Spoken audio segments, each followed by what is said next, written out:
Good morning once again. We're 2 minutes away from the start of our webinar, and we have 255 participants.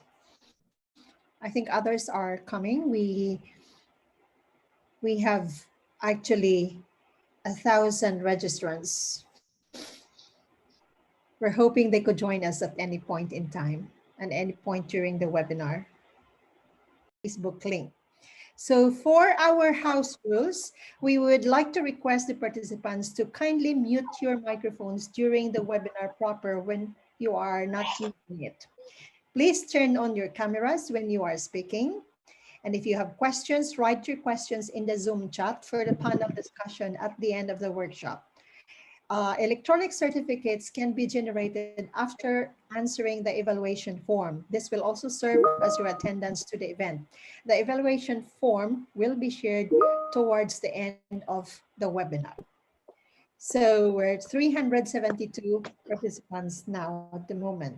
So again, it is my pleasure to welcome everyone on behalf of the 7 organizations that have come together to put up this webinar series. So without further ado, I would like to welcome the first speaker for our webinar, Dr. Robin Chasdon from the University of Sunshine Coast. Dr. Chasdon will lead us to understanding what is FLR and why it calls for a global commitment. Dr. Robin Chasdon is Professor Emerita in the Ecology and Evolutionary Biology Department at the University of Connecticut and part-time research professor with the Tropical Forest and People Research Center at the University of the Sunshine Coast in Queensland, Australia. Her long-term and ongoing collaborative research focuses on tropical forest regeneration, forest and landscape restoration, drivers of land use change, and ecosystem services provided by forests. Robin is the principal consultant of Forestation International, LLC, which is a consulting group established to support implementation of forest and landscape restoration. And she's also an active member of the FAO Task Force on Best Practices for the UN Decade of Ecosystems Restoration. Dr. Chasdon's sole authored book called Second Growth, The Promise of Tropical Forest Regeneration in an Age of Deforestation was published in 2014. Ladies and gentlemen, please welcome Dr. Robin Chasdon. Over to you, Robin. Thank you very much, Adelia. It's a pleasure to be here at this first of 5 webinars, and I'm very excited to present my talk. Let's see. I'm going to share my screen now, and hopefully get started. Okay. Excellent. Okay. So I'm going to be giving you an overview, kind of a view from above of forest and landscape restoration, but also I really will get down on the ground and talk about some of the really exciting progress and the challenges that we are experiencing with implementing forest and landscape restoration around the world.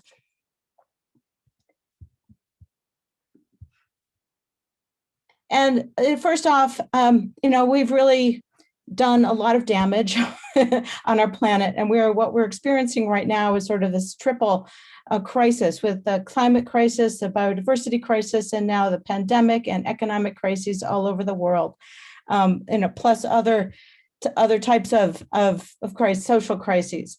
It's a little bit hard to know which crisis we should be working on, and I would like to suggest here that one of the reasons I have gravitated toward forest and landscape restoration is that it is really a holistic approach that really is a way to conquer many problems with one general approach. So we start out by first talking about why we need restoration in the first place, and that is because of the extent of land and of ecosystems all around our world that have become degraded or converted. And this is not an easy topic because when we use the word degraded, it is a subjective term and it can become a very contentious topic. And it's very important to keep in mind that one person's degraded ecosystem is another person's farm or livelihood. And it's also important to think about the scale of degradation and what kind of degradation is going to be addressed with restoration. We can talk about ecosystem degradation and restoring ecosystems. We can talk about land degradation, and we can also talk about landscape degradation. And each of these types and levels of degradation really require different approaches. It's also important to think about assessing degradation in multiple ways. We often hear about it in terms of hectares, and I will be giving you some information based on hectares today. But another really important way to describe degradation is in terms of the biophysical impacts, that is, loss of species or loss of water supply or a soil erosion. And also the human impacts of degradation are other ways of describing the importance of addressing this problem.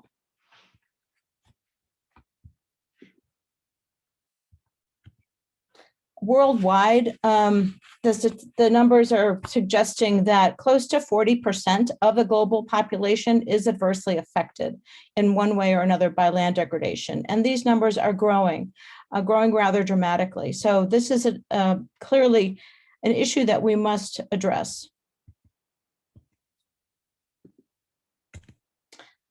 Now, when you look at a landscape like this, and I won't tell you where this is, you might guess. It could be, obviously there's cattle grazing here, that may be a tip off. But, we see degradation all over the world's tropics. And, sometimes this is actually not a difficult decision here to identify this as both land degradation, ecosystem degradation, and landscape degradation kind of all in one package. But this is another landscape. And, it used to be a completely forested landscape. So some people might consider it a degraded landscape, but this is actually a landscape undergoing restoration.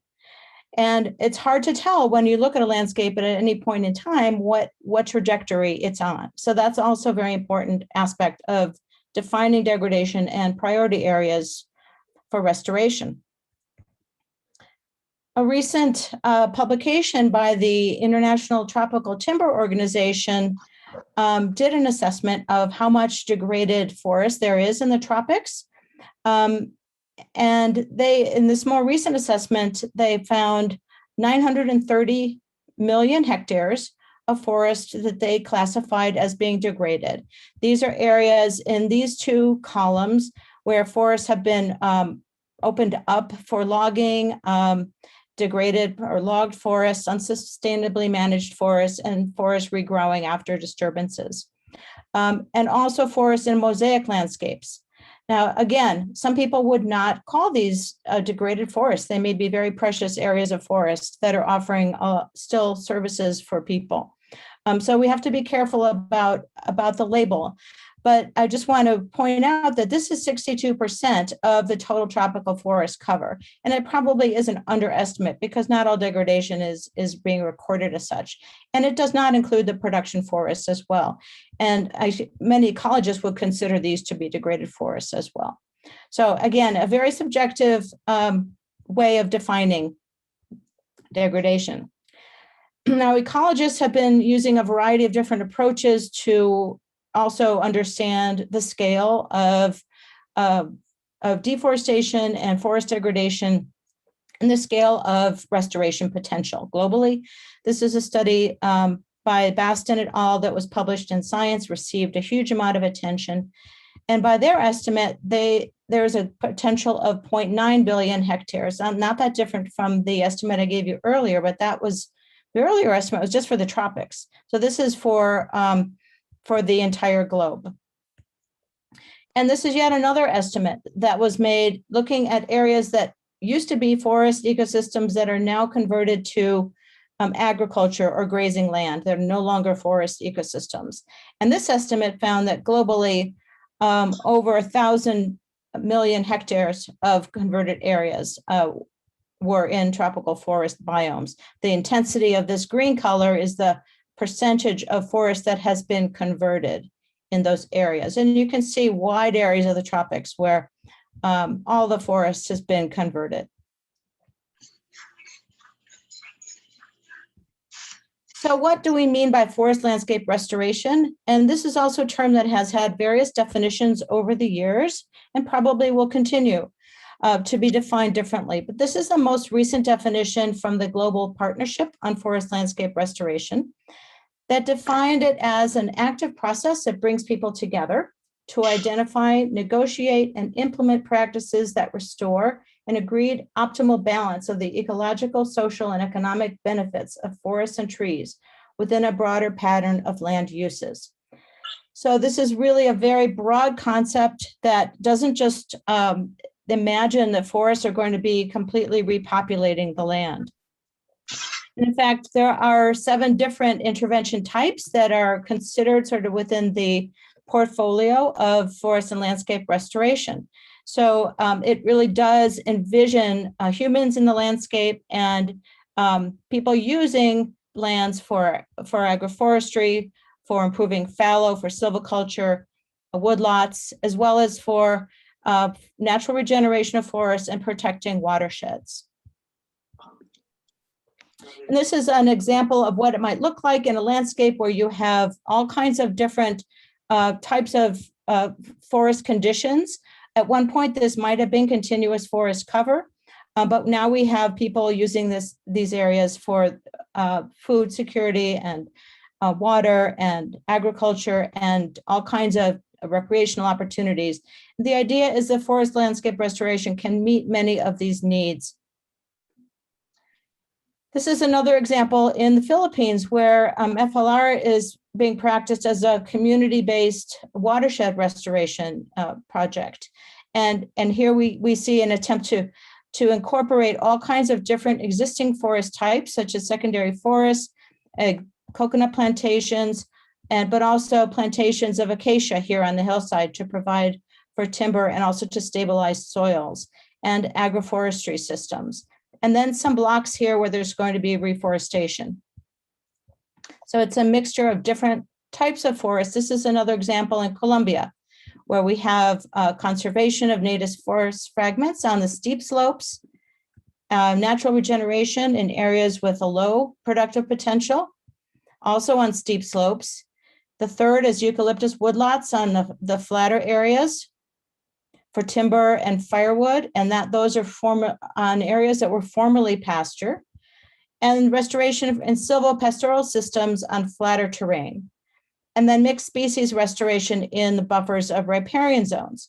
So you can have combinations of different types of plantings within the landscape in the particular conditions that are best suited for those. So the emphasis here is on flexibility. FLR is a very flexible approach. There's no specific balance, and it varies widely according to the context. So you can have a situation where you have a highly populated area where FLR is important for sustainable livelihoods and food security. You have areas here where there's been very poor land management, and FLR is needed to really just recover severely degraded areas where productivity has been compromised. And over here, you have a landscape that still has fragments of forest and remnant forest cover in here, and FLR can really be important for protecting biodiversity in the mosaic of landscape. So what makes FLR unique? I mean, these kinds of practices aren't particularly new.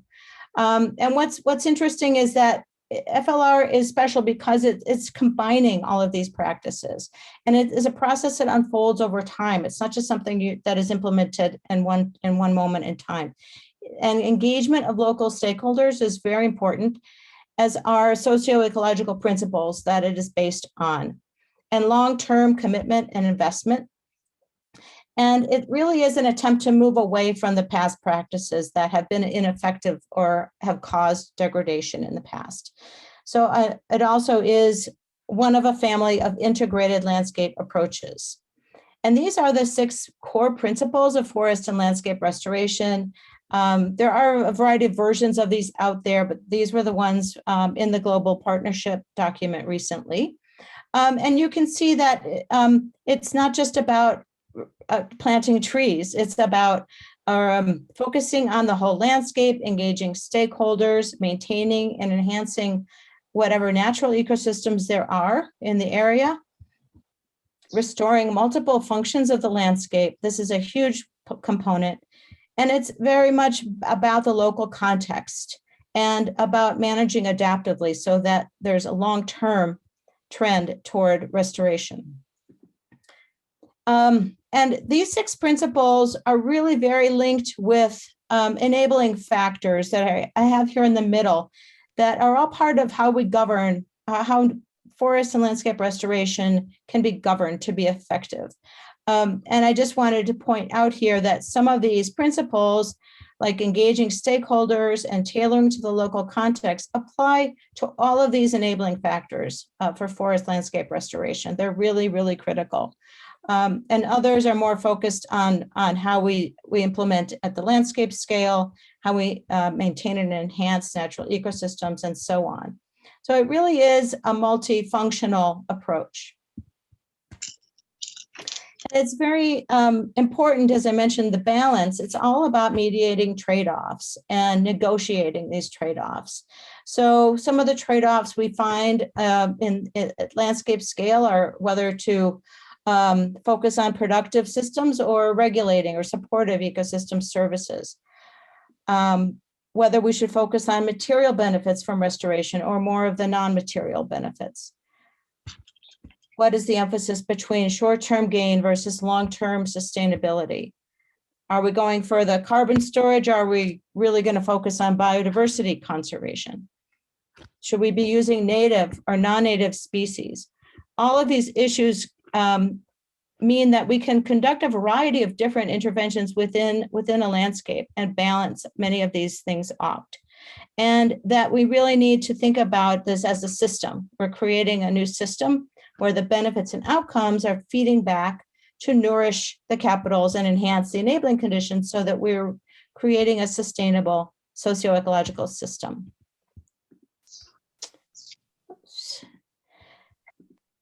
So I just want to emphasize what FLR is not. It is not using intensive monoculture forestry of exotic species across an entire landscape. It is not a short-term tree planting scheme with no emphasis on long-term success of the trees or community engagement. It is not land. Sorry. It is not land grabbing for forestry operations. It's not greenwashing. It's not governments telling people what to do. It's not programs that don't provide benefits for local communities. And it's not tree planting to compensate so that people can continue to deforest and degrade a forest in the landscape.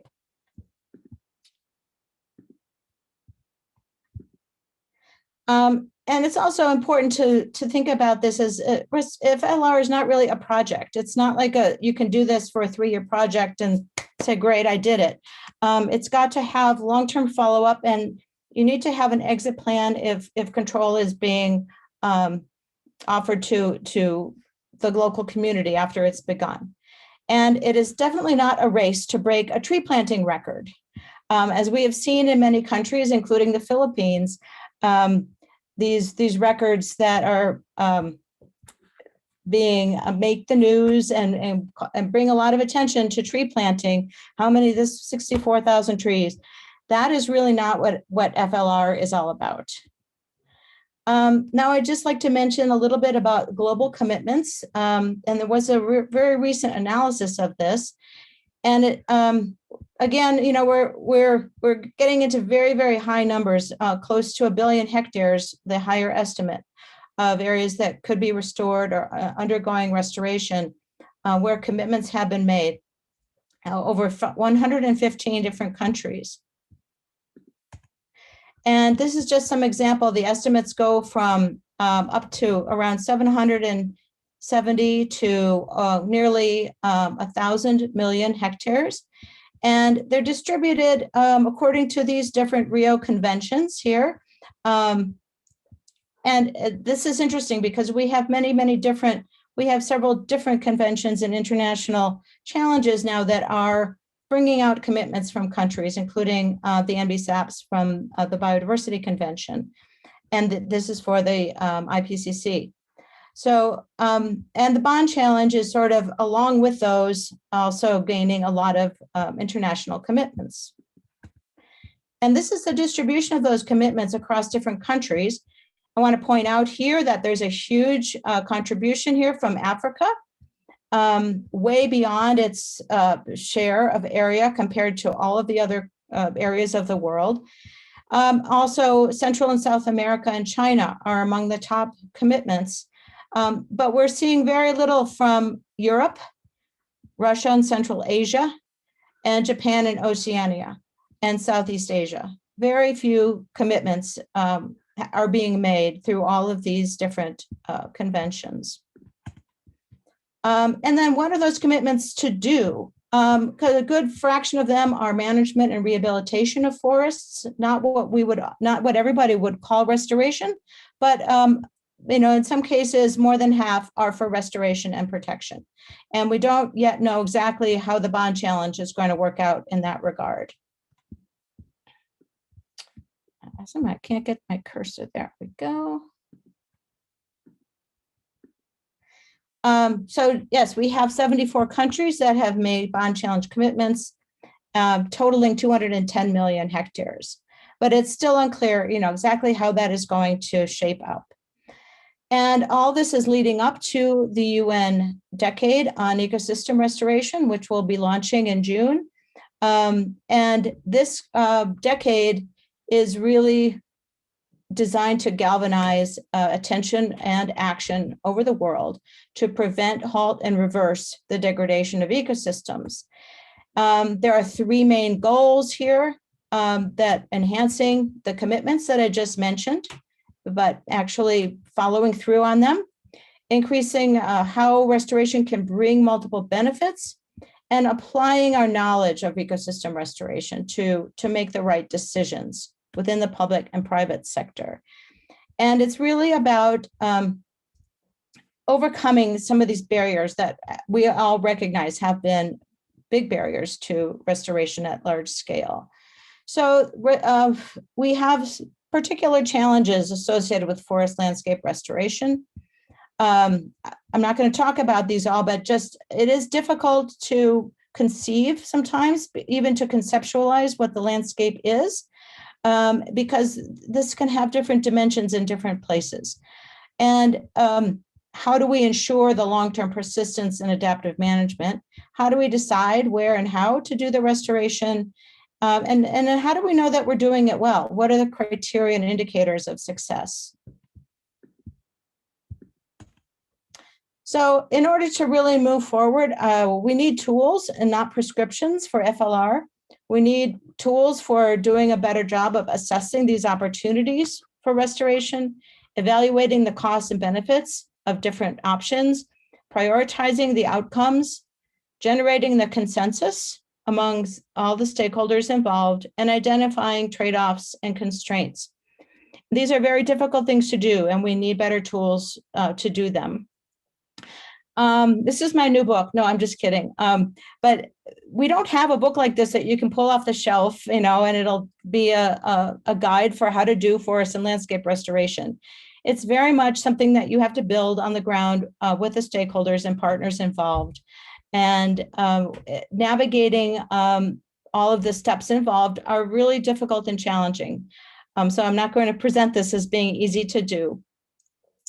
But the real key, I think, to being successful with forest and landscape restoration are strategic planning, monitoring, learning, and adaptive management. So planning, spatial planning, learning how to conduct monitoring effectively, and then learning from those outcomes and getting together and deciding what next steps to make. These are all critically important steps. But there are really very few examples of effective monitoring and adaptive management at the landscape scale. So thank you very much for your attention. And I just wanted to make one plug here that there's still a few days left until the 1st of May to take this survey. And I'm going to put this in the chat so you can take the survey on your own time, about 15 minutes or so. We really want to get input from as many people as possible. Thank you so much.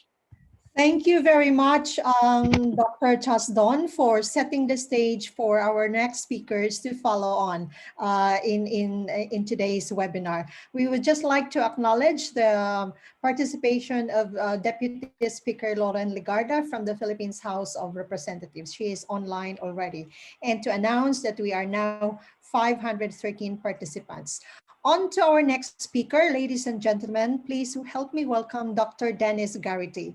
Dr. Dennis Garrity will focus his talk about Evergreening the Earth campaign, FLR aspiration and action at the global level. Dr. Dennis Garrity is a systems agronomist and research leader whose career has focused on improving small-scale farming systems in the tropics. Dr. Dennis has been serving as the Drylands Ambassador for the UN Convention to Combat Desertification, or UNCCD, emphasizing the role of agroforestry, evergreen agriculture, and land care for sustainable land management.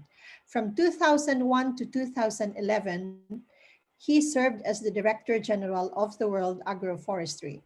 Dennis is currently chair of the board of the Global Evergreening Alliance, which is a partnership of nearly all of the major development and conservation organizations around the world. The Alliance is working together to restore hundreds of millions of hectares of degraded lands and enhance the livelihoods of millions of the least favored smallholder farm families in the tropics. He is also the chair of Land Care International from 2005 to 2020, which is a worldwide effort to support grassroots community-based natural resource management, and currently is a member of the board of Global Land Care. Ladies and gentlemen, please welcome Dr. Dennis Garrity. Over to you, Dennis. Thank you, Delia. And good to see you again, Robin, and hello, everybody. Magandang umaga sa inyong lahat. It's great to be with you today.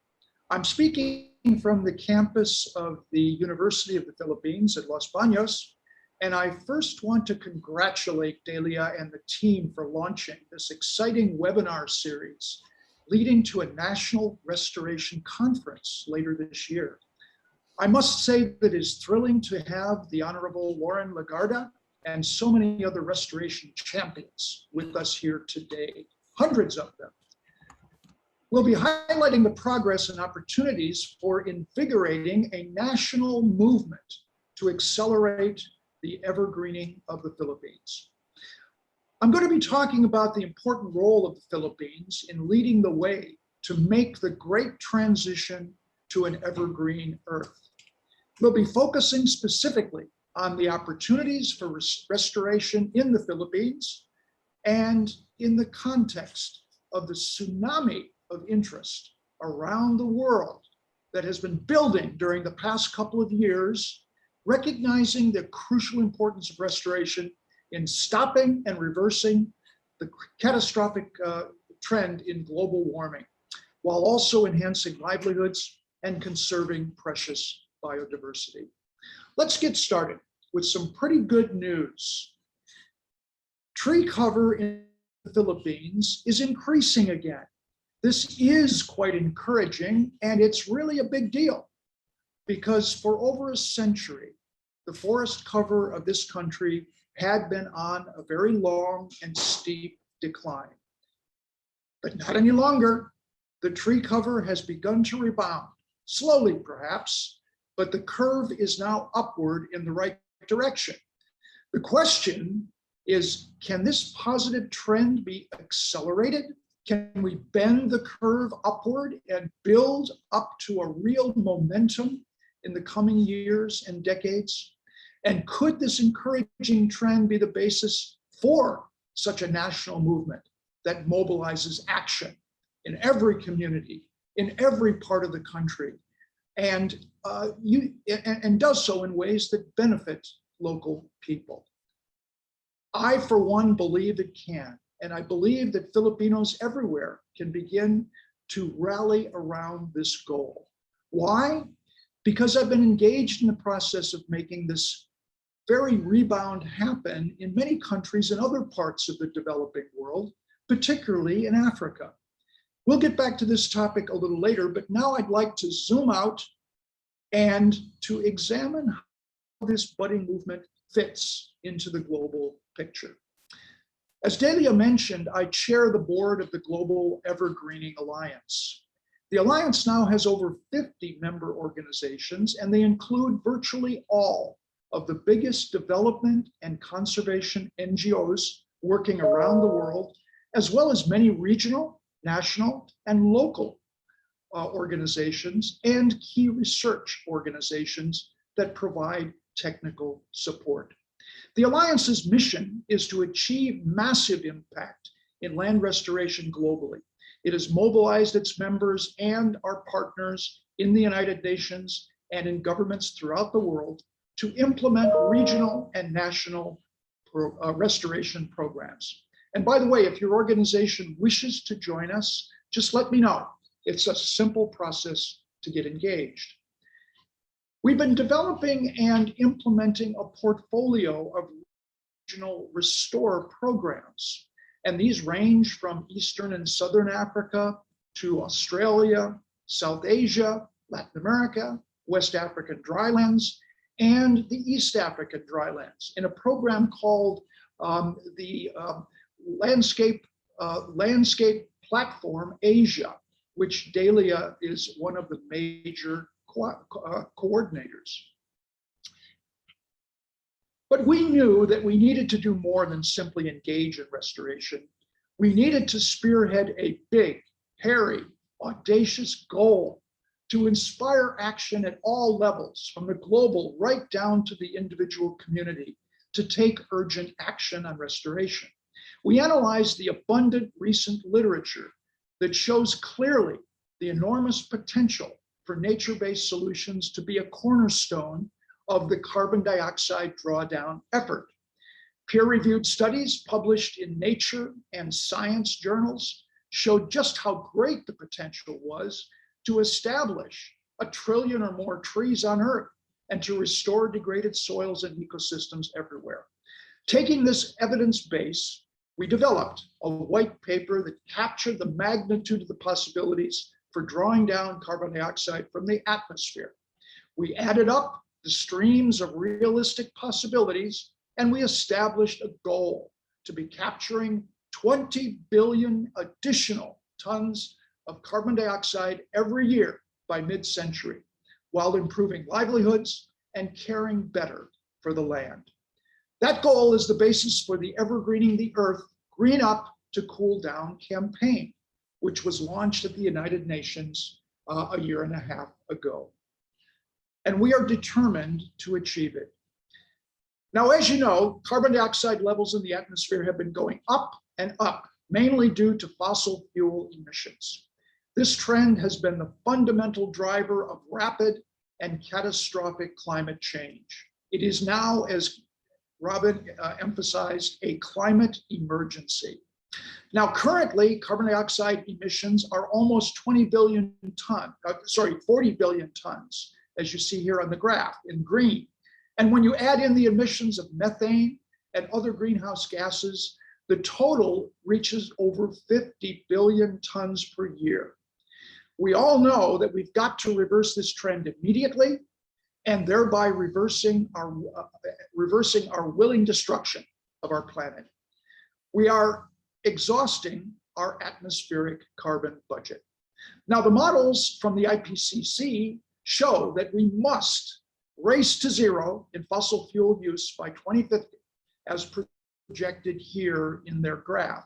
But we must also immediately begin drawing down vast quantities of carbon dioxide that have already been deposited in the atmosphere, or will never be able to avoid the catastrophic increase in global temperatures above 2 degrees centigrade. We've got to do both, and by 2050, we've got to be drawing down CO2 and be in net negative carbon dioxide territory. Now, this graph shows how the IPCC predicts we could realistically bring down CO2. And also it includes in the blue area below the line, the success of the Evergreening the Earth campaign, in which we'll be well into negative emissions territory by mid-century. Our global goal is made up of 6 target areas for capturing and storing more carbon in the world's landscapes. We've laid out unique strategies for all of these ecosystems: degraded farmland restoration, degraded forest land restoration, and degraded rangeland restoration. Now, let's get down to a bit more detail on these particular targets. Let's start with the farmlands and the enormous potential that they have to capture carbon, particularly through agroforestry. There are now 1.4 billion hectares of arable croplands in the world, and we know that already half of this land already has more than 10% tree cover, and this is increasing every year. But there's enormous potential for integrating more trees on farmlands, and we want to triple the rate at which this is occurring. Indeed, tree cover on agricultural lands is actually increasing most everywhere in Southeast Asia, as you can see by the dark blue and purple in this graph, in this map. And it is also increasing in nearly all other areas of the tropical world as well. And because of this, biomass carbon is increasing on agricultural lands in the Philippines and throughout the region. The second major area we're very interested in is increasing soil carbon through conservation farming practices. Already, conservation agriculture is practiced on nearly 200 million hectares. We want to bring it up to 500 million hectares by the middle of the century. One of the most exciting practices that is spreading in Africa is culturing the species Acacia albida. These acacias are dormant during the crop season, and thus they do not compete with crops for light, nutrients, or water. They are established at 100 trees per hectare to dramatically increase crop yields while restoring the soil and enabling a zero tillage system, as you see here in this picture. This tree is now being tested in the Philippines for its possible extension to farmers. Another practice that has been picking up widely is the integration of leguminous shrubs on cropland to dramatically improve crop yields while providing abundant wood for energy. In Sri Lanka, leguminous shrubs such as Glycidia are being integrated into coconut plantations on a major scale, as seen here. And they are now being used for a number of electrical power plants that use Glycidia chips as their energy source, providing income to farmers while generating more power. The beauty of this solution is that wood is produced right in the farmlands. So there is no trade-off between producing wood energy and increased crop yields. Now that is a real trade-in rather than a trade-off, which is a concern for agriculturists. Degraded forest lands are one of the biggest potential areas for restoration, as Robin has emphasized a little earlier. Let's take a closer look at the restoration potential for forest lands in the future. Notice that in this land cover map of the Philippines, very large areas of the country are classified as barren or shrublands or degraded fire climax grasslands. Clearly, there is enormous opportunity to increase the vegetative cover in these areas with livelihood enhancing but restorative practices. Here's an example of positive change. When I first visited the Philippines, the watershed of the Pantabangan Dam in the mid-1970s, it was totally dominated by kogan and themida grasslands that were burned every year. It was hard to imagine how these lands could ever be restored to a healthy tree cover. But it has been happening. As you can see by comparing these images from 1984 on the left and 2018 on the right, restoration can occur in some really harsh environments. Here's another example. In Bohol, farmers and communities have been engaged in assisted natural regeneration in a number of watersheds. And that has provided a model for how communities can benefit from restoration through the production, not only of timber, but of many forest products as well. Now, another example is the La Mesa watershed.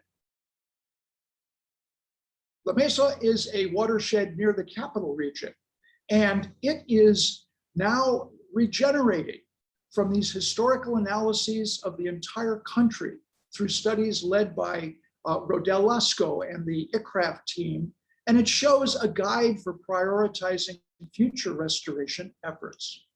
So there are many examples in the Philippines where restoration is successfully being pursued and can be accelerated. Central America is a similar geographical size as the Philippines. And in that region, we already have high resolution image analysis that pinpoints exactly where tree cover is increasing, where it is going down, and where we can do better. Now, my proposition is that this can be done for the Philippines as well. And then we'd be in a great position to create a very detailed roadmap, municipality by municipality, to enable us to develop plans for restoration in every community in the country. So how can we mobilize? I think there are three things that we could immediately begin to do as we go into the lead up to our conference later this year. One is the detailed mapping of tree cover change at high resolution to provide the clear evidence of where restoration is most necessary and most economically valuable. We can develop regional and land use restoration plans through this exercise, and we can mobilize at the municipality and barangay levels. We already have a Philippine National Watershed Management Network that involves many or most of the municipalities in the country, and we can build on that network to share the methodologies for local level restoration planning. And we might consider creating a joint working group of NGOs, government agencies, and the business community to get started in this big but promising enterprise. The Philippines has actually yet to make a national pledge to the bond challenge. That's really unfortunate, but such a working group could get down to work on that. I have worked in many countries in Africa to do the analyses and make their pledges. This is a really big deal and could mobilize the policy processes at the national level to underpin the achievements of the Philippine Pledge.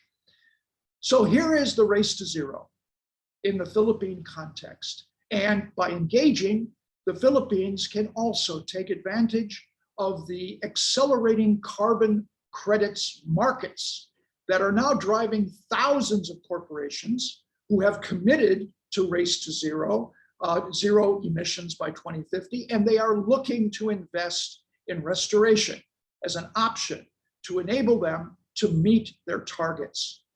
Can the Philippines step up and create programs that would capture carbon credits as a significant, even major financing option for landscape restoration? Well, as I conclude, I want to share with you the information that you can find about the Evergreening the Earth campaign in the white paper. You can Google on the campaign or hit this link and explore the Alliance website and get in touch with me and my colleagues in the Alliance to discuss your reactions to what I've shared today and to explore how your organization might get engaged with us. I do hope that today's discussions will lead us to new breakthroughs in the race to zero, Philippine style. Thank you, Delia, and onwards. Thank you very much, Dennis, for that encouraging presentation, but very educational as well. So you have touched upon the evergreening Earth campaign at the global level and how the Philippines might want or could possibly contribute to that campaign. So this is very, very timely as we move on to the next speaker. Our next speaker, I am very happy to introduce our next speaker, who is no other than the Assistant Secretary for DNR on Policy and Planning, at the same time, Director of FMB. And I just learned yesterday that he's wearing so many hats within DNR. Please help me welcome Director ASEC Marshall Amaro. Okay, there you go. So Marshall Amaro Jr. is a Career Executive Service Officer 3 with continuous 40-year service in the government, all with the Department of Environment and Natural Resources. He is presently, as I mentioned, the Assistant Secretary for Policy, Planning, and Foreign Assisted and Special Projects and Concurrent Director of Forest Management Bureau, FMB. Previously, ASEC Amaro was chair of the Asia Pacific Forestry Commission, or APFC, of the United Nations Food and Agriculture Organization, or FAO. He's also a member of the FAO Committee on Forestry and elected member of the APFC Executive Committee. ASEC Amaro is also the ASEAN Senior Official on Forestry, or ASOF Philippines representative, and also the alternate ASEAN Senior Official for Environment, or ASOEN Philippines. ASEC Amaro will lead us to his discussion about the National Greening Program as DNR's primary FLR program. Please help me welcome ASEC Amaro. Over to you, ASEC Amaro. Thank you, Dr. Delia, for the introduction, and I'd like to first congratulate Team ICRAF for organizing this webinar. May I request the Secretariat to share the presentation?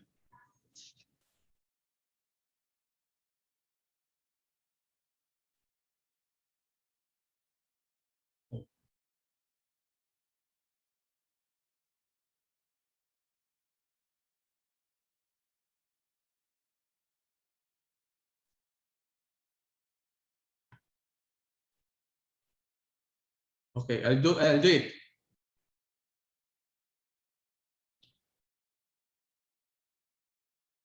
So we'd like to share with you the National Greening Program of the DNR, which we consider as our contribution to the global forest landscape, forest and landscape restoration movement globally. The presentation would follow this outline. First, we'd like to describe what the National Greening Program is all about. After we had a brief, perhaps description of what the forestry situation is for the country, then the current status of implementation of the program, the success factors and the stories, and of course the challenges, and lastly the recommendations on how we could enhance our performance in the implementation of the said program. First, this was already covered in the by the previous speakers. We now have out of our total land area of 30 million hectares, some 7 million hectares of forest cover. And based on our land classification, while there is this swapping of the percentages, we have at the moment 53% of our total land area supposedly devoted to forest uses, and the remaining, that of 47.3% for agriculture and other allowable uses for the alienable or disposable lands. So as mentioned earlier, we already have this status as of 2015, and we hope that when we receive that official 2020 forest resource assessment results, we'll have more gain in terms of the forest cover trends. So from 2010 to 2015, we have a forest gain of a little over 174,000 hectares, or annually an increase of almost 35,000 hectares. So this is our character of the existing forest cover. We have out of the 7 million hectares, 28.9% the closed forest, or those with canopy cover of over 40%, 66.8% of open forest, those between 10% to 40%, and 4.3% for our mangrove forest. So this is the history of reforestation from 1961 to 2010. That is before the National Greening Program. So basically over this period, we were able to reforest almost 2 million hectares, or an annual average of performance of over 38,000 hectares. This was discussed in the earlier presentations, and I guess in addition to the Bond Challenge, we have all these other global initiatives providing for targets as far as increasing forest cover, restoration of degraded and deforested areas, and what have you. But I guess we highlighted the National Greening Program was started in 2011, even before we formally talk of the forest and landscape restoration. So what is the National Greening Program? It was started in 2011 under an executive order of the previous administration that initially targeted 1.5 million hectares to be planted by 1.5 billion trees. And basically, the goals and objectives are that of harmonizing all government and private sector initiatives on planting or any greening programs, with the objective of restoring degraded and deforested forest lands. And in order to attain these objectives of poverty reduction, food security, environmental stability, biodiversity conservation, and climate change mitigation and adaptation. So with this slide, we have seen the gains under the National Greening Program. And to see it more closely, with the target from 2011 to 2020 of 1.9 million hectares, we were able to plant over 2 million hectares, or a performance of 110%. And we were able to plant 1.75 billion seedlings. And I guess what is important, because our objectives are those of poverty alleviation and providing livelihood, we were able to generate over 5 million jobs and employ in the process over 700,000 people. And these are the crops that we covered under the National Greening Program. We have the timber species, fuel wood species, rubber, bamboo, rattan, and fruit trees, and high-value crops such as coffee, cacao, and agroforestry. And of course, for protected areas, we prioritize the planting of indigenous species, including those in the beach and forest areas. The program was covered with firm budget support by our government through the Congress appropriations, and that for the period covered from 2011 to 2020, we were able to receive over 49 billion pesos from our request of almost 58 billion pesos. And for the current year, we were granted another 3 billion pesos for our target of 94 or almost 95,000 hectares. So what are considered the elements of success as far as the implementation of the program? Basically, as you indicated in the previous slides, there were clear mandates and funding support in the program. Basically, up to the present, we enjoy firm funding to establish new plantations and definitely to maintain the established ones. We also made use, I believe, of science and technology, starting with the very basic species site matching. And for species which are very difficult to propagate as planting materials, there was this clonal propagation technologies that we resorted to and the protocols generated. There was also this establishment of nurseries to support the clonal propagation, as well as the mechanized nurseries, and other facilities on the inoculation of the seedlings to ensure higher success of survival in the field, such particularly that of mycorrhiza, and we also put up facilities to address this concern. There is also, I think for the record, we'd like to share with you that as of the moment, we have for the clonal 22 for the DNR, with 28 established in the state universities and colleges. We have 11 mechanized nurseries and 4 mycorrhizal production facilities, as well as 6 forestry seeds centers to ensure that seeds that are coming from our seed production areas and are used in the National Greening Program are certified in terms of their quality, particularly on survivability. Another factor is that of stakeholders' convergence and people's organization. The National Greening Program, as mandated by the executive order, calls for the National Convergence Initiative for Sustainable Rural Development with the Departments of Agriculture, Agrarian Reform, and of course the DNR as the main actors, duly supported by the Department of Education and other education agencies, Development Bank of the Philippines, Land Bank, and other players.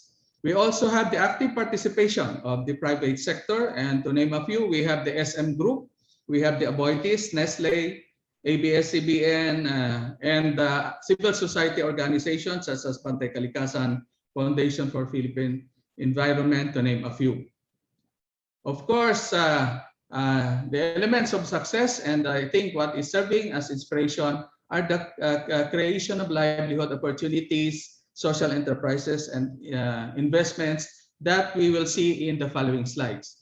So basically, its success stories include that of restoration of degraded forest lands, and as shown here, this is in Zambales, where from 2016 up to 2020 or before the pandemic, we have this performance of really growing forests in the 96 hectares we assigned to the Samahang Magsasaka ng Bagilan, which is a people's organization.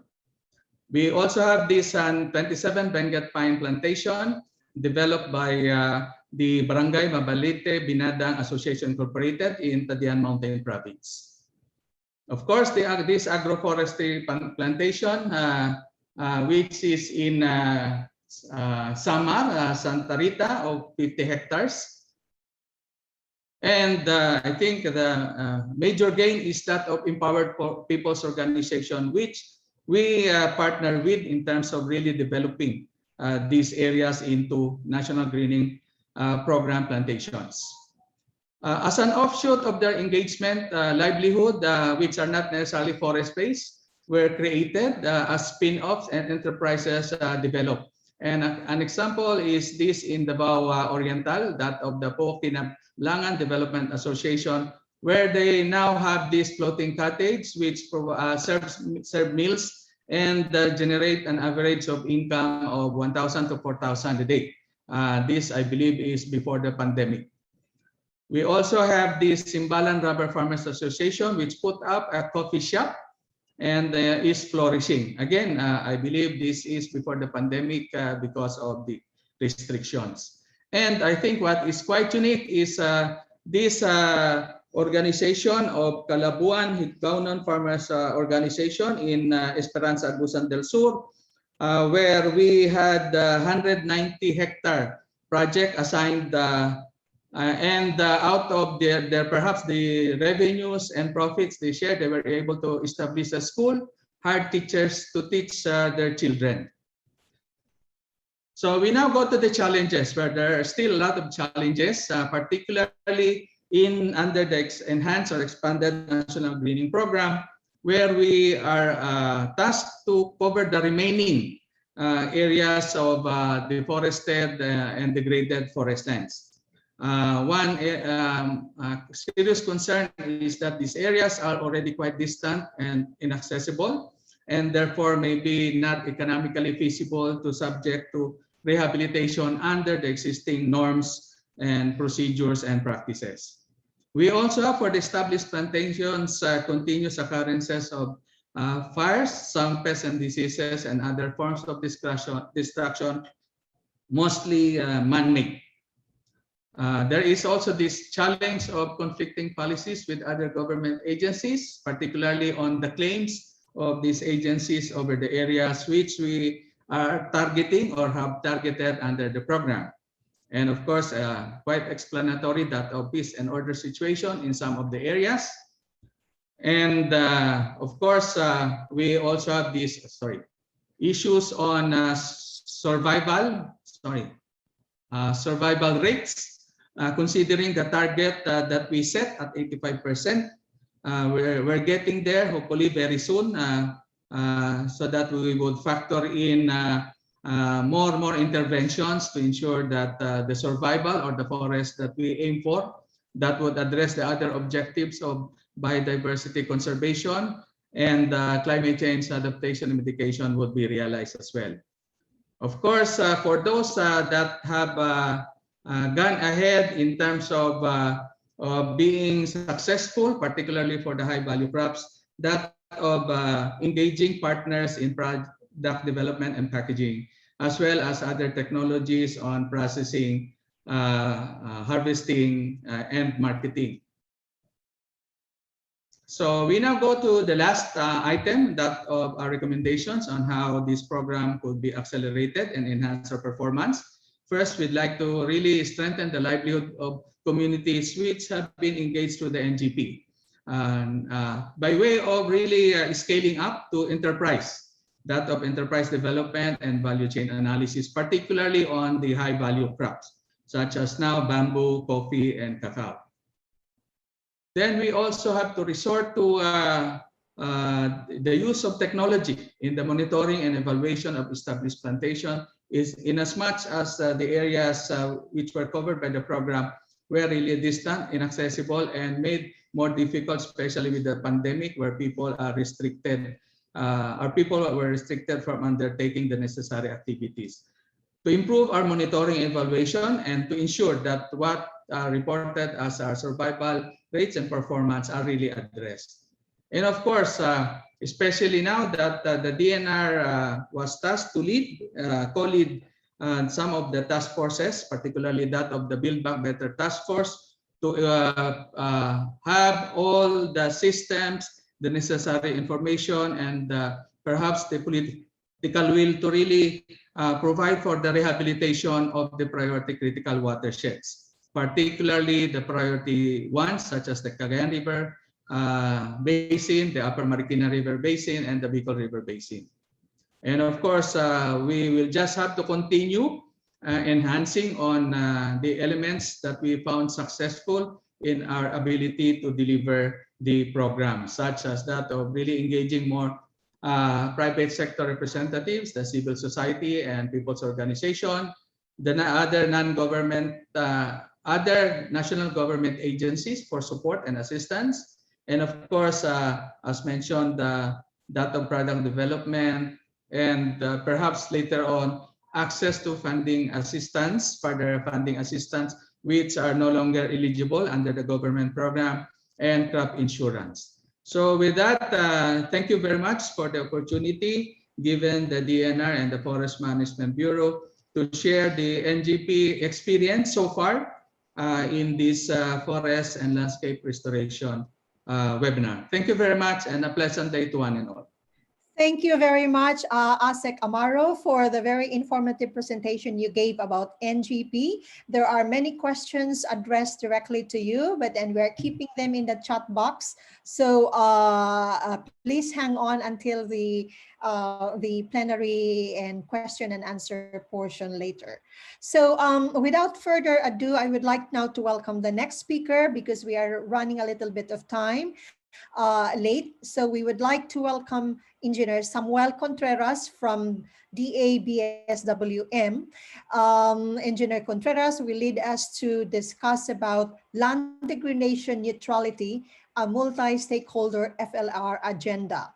So Engineer Contreras is a registered professional agricultural engineer. He was involved in several projects related to soil and water conservation and management, land degradation, and land degradation neutrality assessments, as well as sustainable land management. And he has co-authored several technical papers around that field. Currently, he is the division head of the Soil Conservation and Management Division of BSWM and serves as the Science and Technology Correspondent to the UNCCD. In 2016, he was chosen as the Southeast Asia Sub-Regional Representative to the Intergovernmental Working Group that formulated the UNCCD's Future Strategic Framework and also served as the rapporteur of the IWG. Please help me welcome Engineer Sammy Contreras. Over to you, Sam.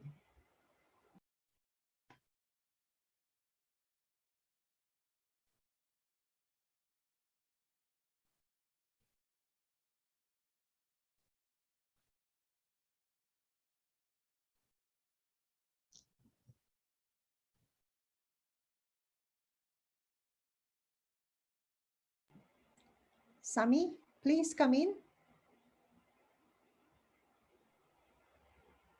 Hello. Yes, Do you hear yes. me? Okay, now we hear you. Over to you. Now, can I share my presentation? Yes, please go ahead. It stated here that my screen sharing was disabled by the host. Could you? Okay, Renz, could you attend to the issue? I cannot share my presentation. Yes, ma'am. In a minute.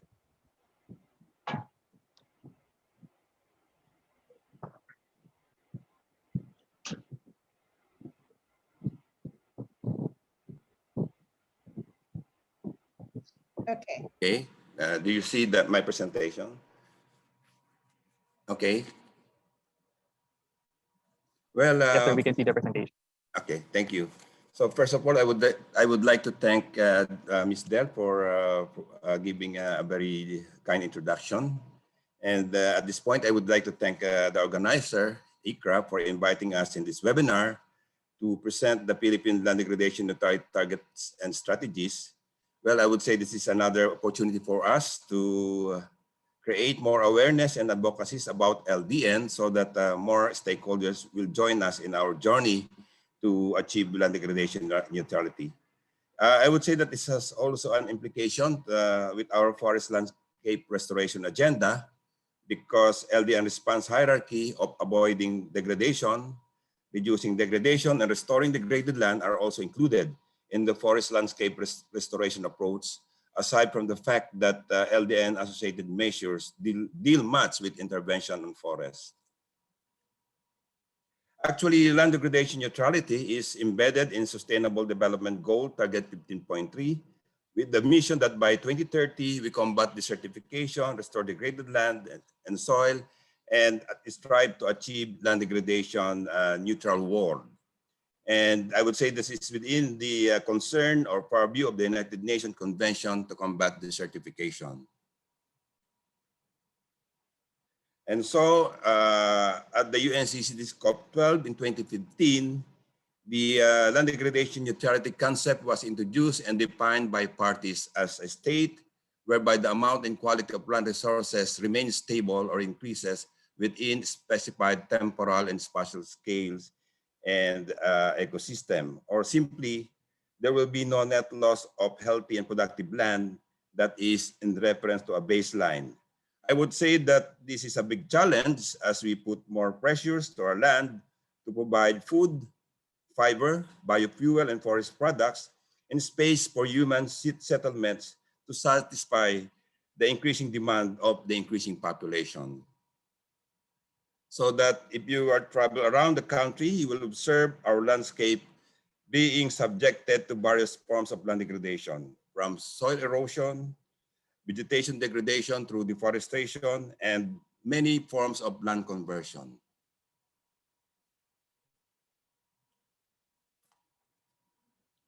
And so with this, the UNCCD then established the so-called Land Degradation Neutrality Target Setting Program, basically to support countries to define their voluntary LDN targets and associated measures.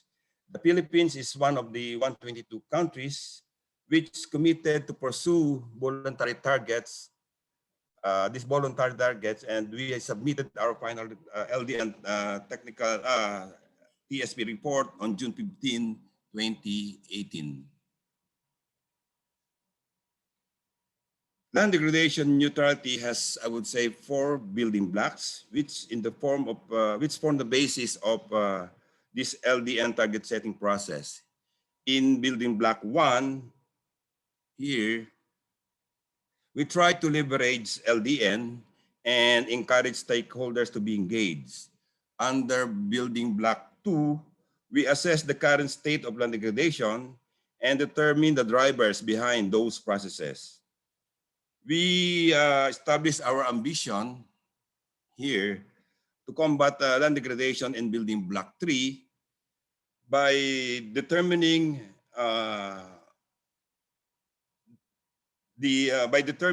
necessary actions to avoid, reduce, and reverse land degradation. And ultimately, under building block 4, we try to achieve LDN. And so right now, we are working on possible transformative programs and projects and how to integrate LDN into the national policy. So right now, we are still here struggling under building block 4. Essentially, the assessment of land degradation neutrality used 3 global indicators: land cover change, land productivity dynamics, and soil organic carbon. The Philippine LDN TSP use national data sets for land cover change and soil organic carbon, and global data sets for land productivity dynamics as provided to us by the Joint Research Center of the European Space Agency, and that is through UNCCD. Actually, we make use of official data sets from the National Mapping and Resource Information Authority as required by the UNCCD, and taking 2003-2010 national data sets as our base year in the assessment, our 2016 geospatial analysis indicated that there are about 11.13 million hectares suffering from various negative trends that includes forests being converted to grassland with declining, of course, land productivity, forests being converted to cropland, and cropland having low soil organic carbon, and so on. With this result as our baseline, our voluntary LDN target was set with due recognition, of course, of forest playing a pivotal role in making progress towards LDN. We aim to prevent and reverse the conversion and degradation of forests, grasslands, and wetlands covering about 4 million hectares by 2030, and do the same in about 2.2 million hectares during the same period. To achieve these targets, we look on 3 strategic programs, namely the action plans developed under the Convention on Biodiversity and the United Nations Convention on Desertification, as well as the Master Plan for Climate Resilient Forest Development.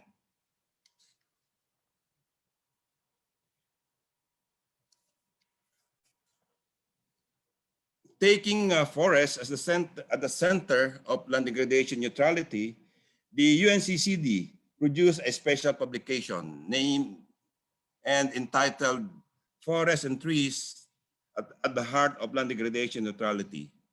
It is interesting to note that the publication included the Philippines along with 5 other countries, namely Turkey, Colombia, Belarus, Ghana, and China as featured case studies out of the more than 123 countries that submitted the LDN report. Basically trying to put some emphasis that we have this integrated forest protection with biodiversity and climate goals. In 2018, on the later part of 2018, when the 2015 National Lawn Cover Map became available through, of course, that is through NAMRIA, we did the second geospatial analysis.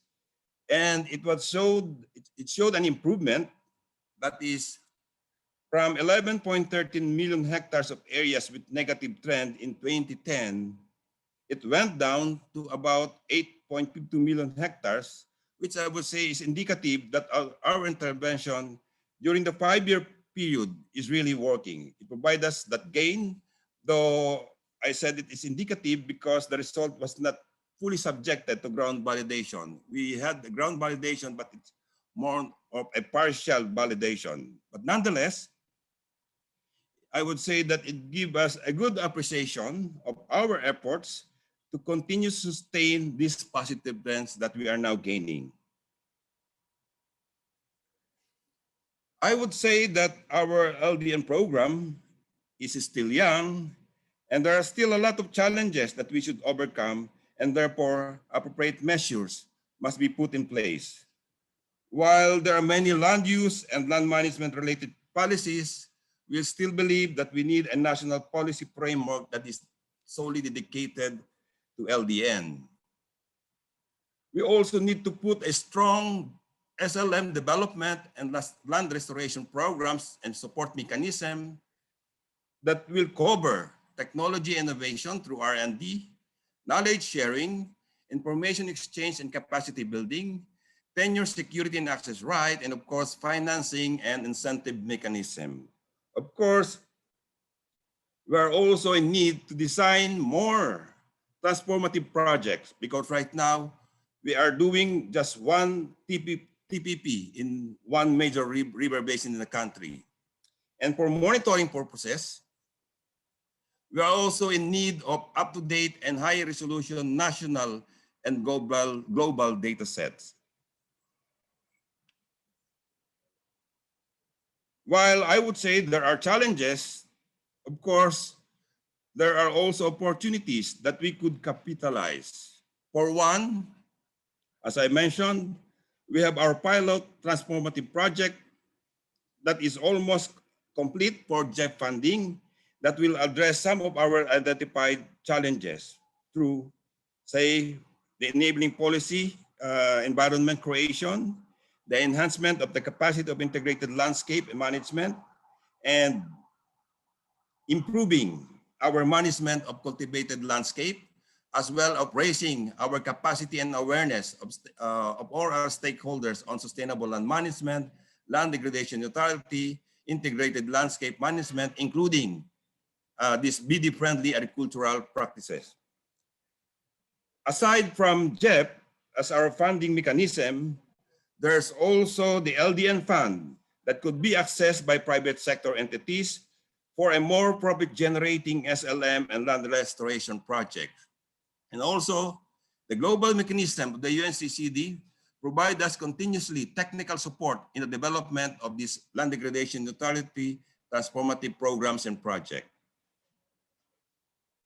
There is also the growing interest on land degradation, not just biodiversity and climate change among stakeholders, which could strengthen the synergies between these multilateral environmental agreements at the country level. When I say multilateral environmental agreement, we refer this to Convention on Biodiversity, the United Nations Convention to Combat Desertification, as well as the United Nations Framework Convention on Climate Change. Other opportunities we have that we need to take advantage are this compendium of SLM practices, which we published in 2017, that provide a basket of options from which land users could choose the most appropriate sustainable land management. The documented SLM practices could also be accessed online, which could also, you could find the different or the databases of documented SLM practices, the videos provided by the land user themselves, and a decision support tool to select appropriate SLM practices. We also produce IAC materials written in 3 major dialects, Tagalog, Ilocano, and Cebuano, which we are distributing to farmers during our capacity building activities. Then the development of this Philippine National Soil Conservation Roadmap is underway, and it's already on its final stretch of completion, which will also support our efforts to this LDN target setting program. Of course, there is also this SLM sharing of information that could further enhance our collaboration among interest groups like the one that we have here. And through this JEF funding support, the Bureau of Soils and Water Management and the HLURB also produce supplemental guidelines for mainstreaming SLM in the group of local governments, as well as training manual that could support actions on the ground. Essentially, I would say these are tools that may support our efforts to cascade land degradation neutrality at the local level. But the key for cascading LDN at the local level. Engineer Sam, may I just remind you about the time?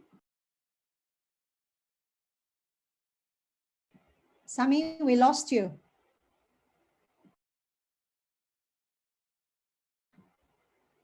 I think we lost him online, Engineer Sammy Contreras.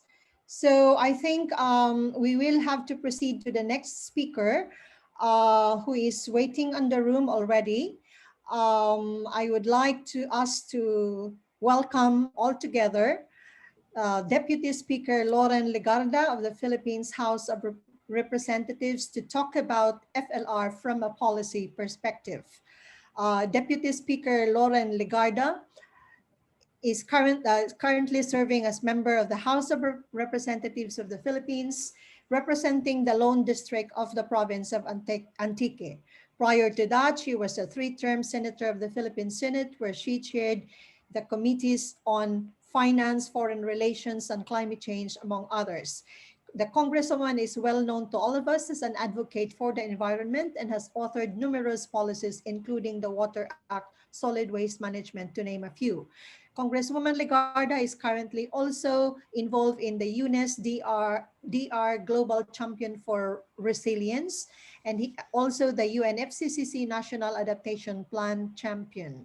She's also a commissioner of the Global Commission on Adaptation, and she's one of the summit champions for the High-Level Climate Vulnerable Forum virtual summit held in 2018. Just last year, the CVF appointed her as the thematic ambassador for parliaments. She also now serves as the global ambassador for disaster risk reduction, climate change, and environment of the Women Political Leaders, and is a member of Unite Global Parliamentarians Network. She also serves as the alternate member to the governing board of the Green Climate Fund from January 2019 to December 2020. Please help me welcome Honorable Loren Legarda. Thank you very much, and good noon to all of you. My warmest greetings to my fellow panelists and everyone at their workstations participating in this webinar series on forest and landscape restoration in the Philippines. I think we're off to a great start, and I'm very excited about how we can support the initiatives on forest and landscape restoration through legislation. Legislators play a very important role in setting the pace and in advancing the rational use of the national patrimony. In my 3 terms in the Senate, we were able to legislate landmark climate and environmental laws, which include the Clean Air Act, the Ecological Solid Waste Management Law, Clean Water Act, the Renewable Energy Law, Climate Change Act, which created the Climate Change Commission, as well as the People Survival Fund.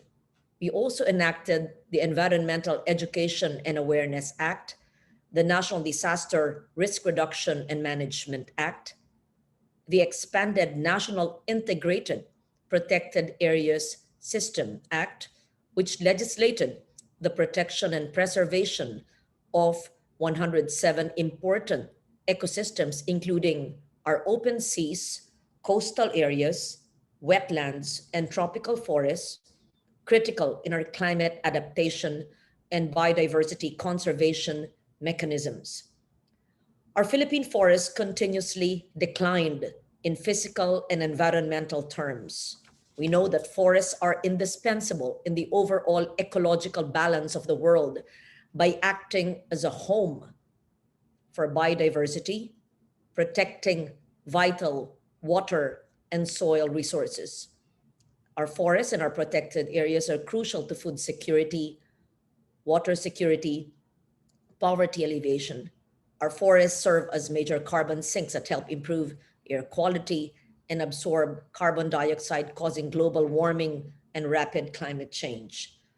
As a strong advocate of green and sustainable development, I've been working on laws and policies that would address this decline and degradation of our forests since my first term as senator in 1998. Still, we have unfortunately been unable to pass a sustainable forest management bill during this time. As you all know, while the bill has passed on third reading in the House, we're still operating under the 1975 law. And we will reach out to the Senate, but if that does not happen this year, I pledge to work on this as I've worked on other long-standing bills that need urgent attention. In my last term in the Senate, I chaired 3 committees: Foreign Relations, Climate Change, and Finance. In these capacities, I ensured continued funding for the National Greening Program, despite some issues raised against its implementation. And one of the interesting questions I encountered then was whether such billions of spending could have had a major impact in snatching all our critically endangered trees from extinction by setting aside a portion of the NGP for the restoration of these trees and their habitat.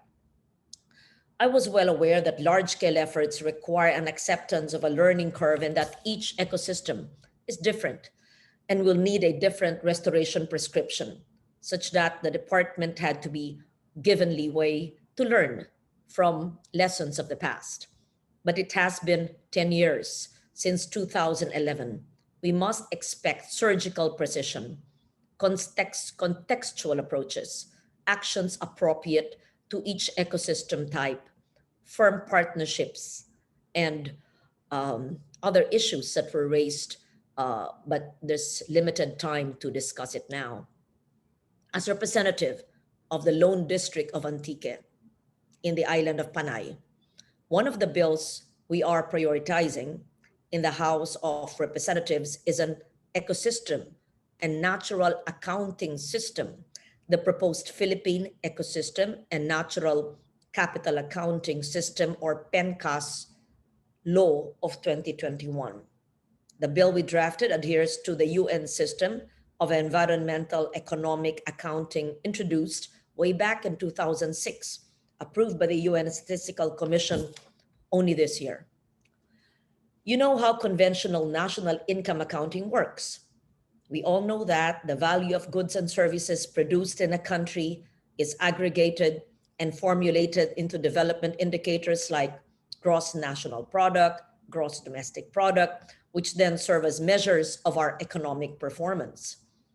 Though these indicators are useful, of course, to a certain degree, but they do not give us the complete picture. They do not take into account the consumption benefits of products and amenities provided by the natural environment. waste disposal services, pollution, which are part of marketed commodities but are not valuated and reflected in income accounting. We will never be able to undertake restoration if the economic indicators we use value only the incomes and ignore the destruction of our natural capital in generating those revenues. Not only will such valuation allow us to desist from extractions that do more harm than good based on the damage estimation employed in the cases where we decide to still proceed, we will also be able to assess the funds needed for the restoration of the sites that yielded these resources. And this will be helpful in determining if the mining agreements that will be negotiated under the current administration's new policy will actually yield sufficient resources to restore the ecosystem to as close to its original state as possible, as required by the 1995 law. So on a deeper level, the proposed law hopes to bring about a fundamental shift in how we see the world, how we understand our place. We know which ecosystems we're dealing with and not treat them as if they were uniform types of forest. We must be able to ensure that the technical and planning requirements for the demands in the laws are funded. And finally, these natural resources should continue to serve the people living within and around them. We must ensure that there is a democratized and just means for our people to access the resources without severely depleting them. Small family farms that incentivize the planting of trees and biodiversity is still, I believe, the way to go. And we need to employ the means to aggregate and manage these tenurial grants to produce the maximum benefits with a minimum depletion and high renewability of these resources. We need to review the means of tenure we have chosen that revolve around community organizations and ensure that the governance and financial management of these organizations are professional and fully accountable to its members.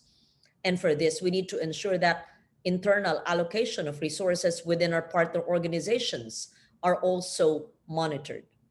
Lastly, we need to institute a means by which these tenure holders can seek legal redress whenever the regulatory mechanism for resource access turns corrupt or unreliable or unaccountable.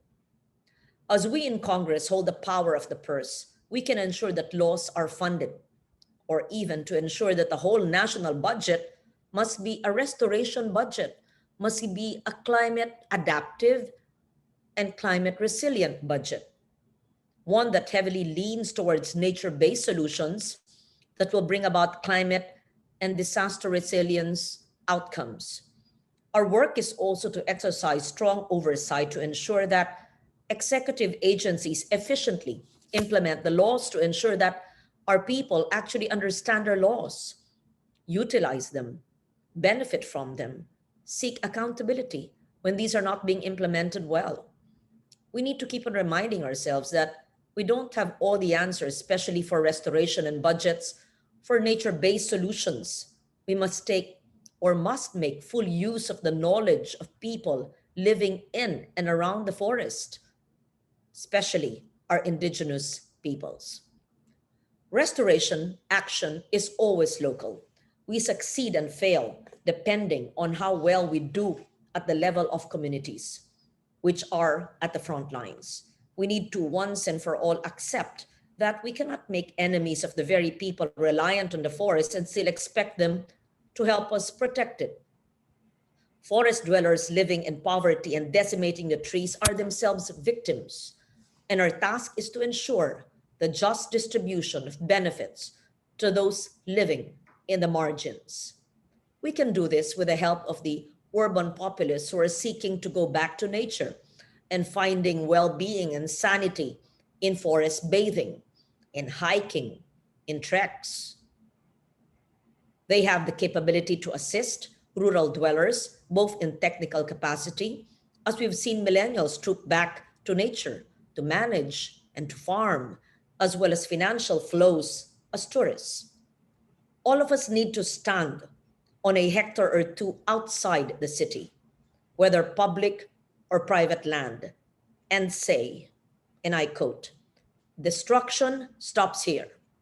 I will be a guardian and a restorer of this land and help the people living here do that," unquote.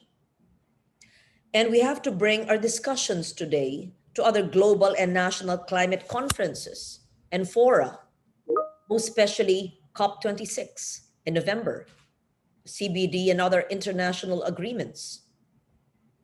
Well, I look forward not just to hearing your insights and experiences and answering your questions, but to working with all of you towards taking up a part of that 30% of your communities, your companies, or your own personal part in reaching this goal. Let this year, the first year of the ecological decade on ecological restoration, be the start of finally restoring the Philippine forests. Thank you. Thank you very much, Congresswoman Legarda, for your inspiring and informative talk with us.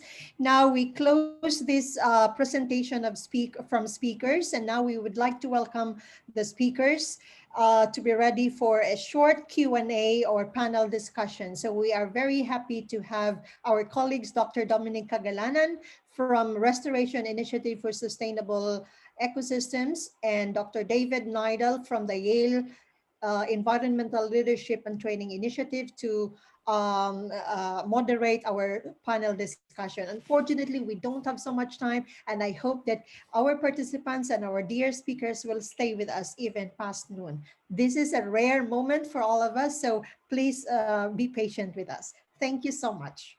Over to you, Dominic and David. Thanks, Ma'am Del, and thank you so much to all of our speakers. We've covered a lot of ground today in our first webinar, and we have had a lot of questions, so we've tried to bring them together into some broad questions, bringing together some of the things that were similar from many of our participants. So to get things started, and this can be addressed by any of our speakers, we learned a lot about FLR tonight, and some of our participants are wondering if FLR practiced in the field is really new, or if it's just a repackaging of some of the other things that we've done before. So in other words, how is FLR different than reforestation, watershed management, or conservation agriculture that we've implemented before? And importantly, several of our participants have asked, how can it better address deforestation, even if that deforestation is legal, mining, and the proliferation of roads near forest areas?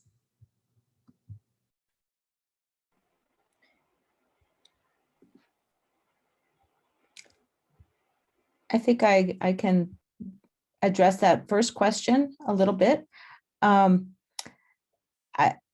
are many aspects of FLR that are certainly not new, but FLR became important because the approaches that were being taken weren't working very well. So strict conservation approaches weren't working very well because they weren't addressing needs of people.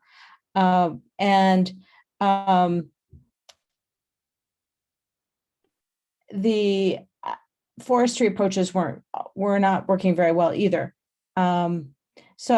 The idea of FLR was that it was more about the landscape itself and more about balancing different uses within the landscape.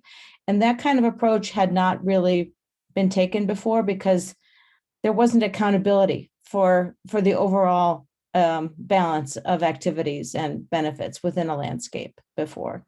And it's difficult to achieve. We have to create new systems of accountability to really make it work.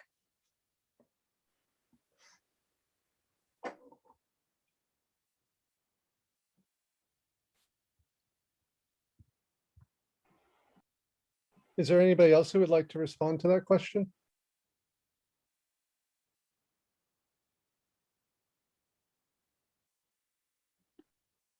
No?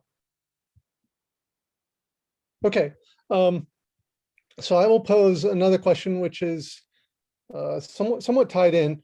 But Dr. Garrity emphasized that there is a lot of urgency in drawing down our carbon emissions.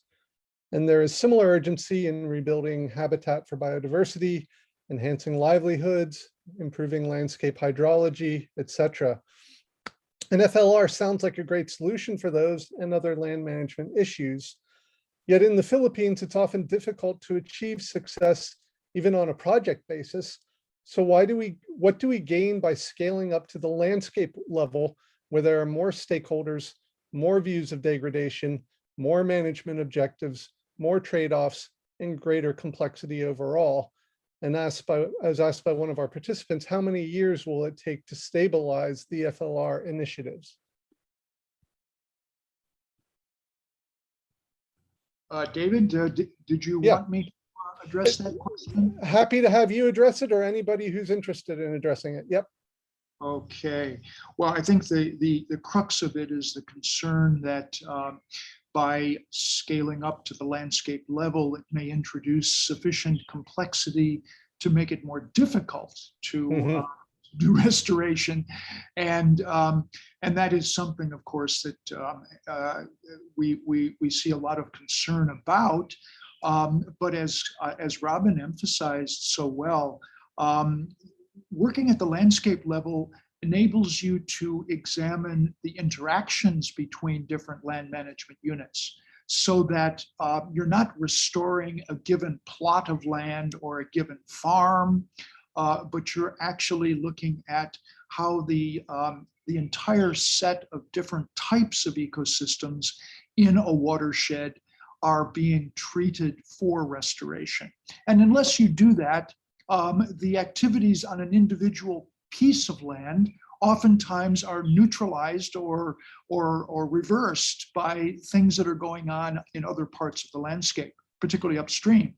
So, the whole global vision about restoration has become very strongly oriented to the landscape level because of these interactions and the need to scale, to go to a much larger level.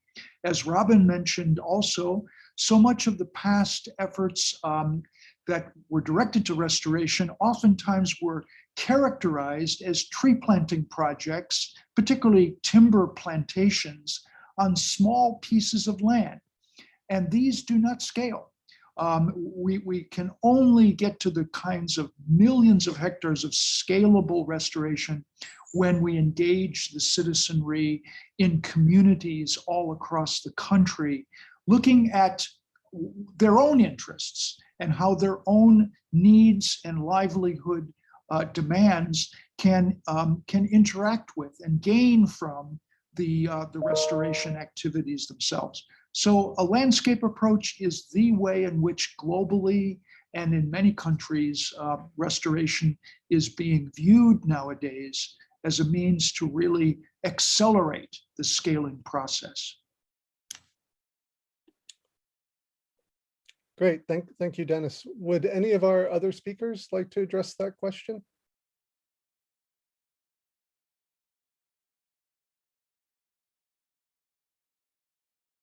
Okay, if not, I will turn it back over to Dominique. Okay, so many of our participants were asking questions about how other stakeholders can best work with government agencies in the Philippines to be part of FLR. So local government units, people's organizations, the private sector. Some of the specifics that they were asking about was how best to integrate a local and indigenous ecological knowledge into broader FLR efforts, how to facilitate watershed management using FLR, and also how the private sector can link to the NGP for FLR.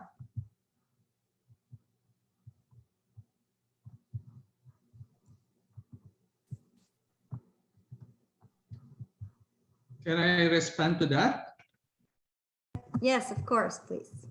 Yes, actually we have at least 3 major activities in the DNR, which would provide for the framework on approaches to forest and landscape restoration.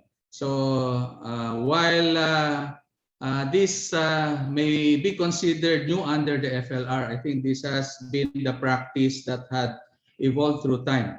First, we have the, I think it also evolved, the integrated watershed management planning approaches for priority watersheds, particularly those supporting irrigation system. And we have the much bigger one, which is that of the integrated river basin management and development master planning, which can subsume, accommodate the watershed that are within the river basin, because I think everybody knows how we define watersheds and river basins in the Philippine context. We also have this very general support of the comprehensive land use planning of local government units which have forest lands within their jurisdiction. And we have this forest land use planning. The forest land use planning is aimed at complementing and providing the missing information for the local government units concerned to have a complete picture on how to manage their particular areas. An example is putting infrastructure in areas which are in harm's way based on the topography or geography of the area. So with this complete information, because I think it can be shared that up to now, not all local government units have the expertise to look beyond what are those in the alienable or disposable lands, or those which are devoted to agriculture, residential, commercial, industrial, and other productive means. And that of the forest lands which are needing protection and rehabilitation, as the case may be. So basically for the FLR, I guess we may already have the frameworks, but a major challenge would be harmonizing all the mandates of the government agencies which are in the picture. And in my presentation, I made mention about this as a major challenge, that of really the policies that conflict among the stakeholders.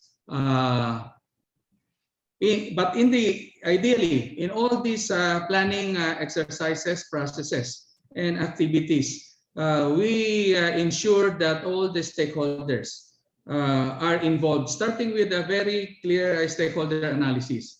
The principal ones, those that are affected, even beyond these areas, so that we'll have an integrated approach and have them already in the work before we have the works or the plans finalized and ready for implementation. So basically, I guess we may have just to adjust based on the sharing by our first speaker on what is now the trend in terms of the forest and landscape restoration. And if I may cite an example, we have success stories starting in Bohol. It is assisted natural regeneration. It's just eliminating the cogon grass and liberating whatever are growing species under or that are covered by the grasses. And I guess even with the modest funding from FAO and other organizations, I think it was proven right that assisted natural regeneration as an approach to forest and landscape restoration, it really works. You just have the buy-in of the principal stakeholders, which are the communities on the ground, duly supported and assisted by the local governments, and of course, with the guidance and further support by the national government agencies concerned. Thank you very much.